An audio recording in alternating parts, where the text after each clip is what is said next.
Itu namanya laut guys ya, laut. Yang sibuk-sibuk bekerja, yang tak ada waktu untuk healing.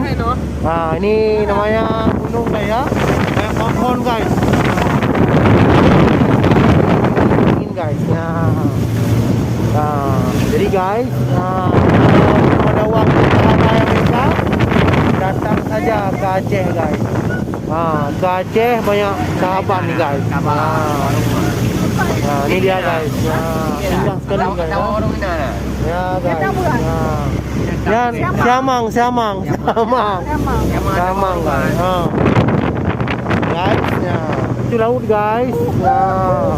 Ini indah sekali guys, seperti di Hawaii. Tapi bukan ya. Tak perlu ke Hawaii, cukup datang ke Aceh saja. Sebelah kanan laut, sebelah kiri gunung guys.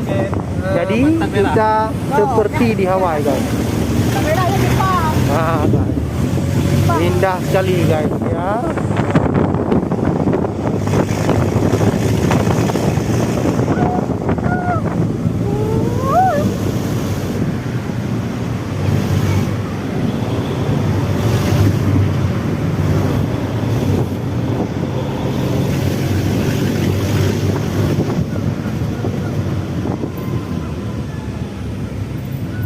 Samang.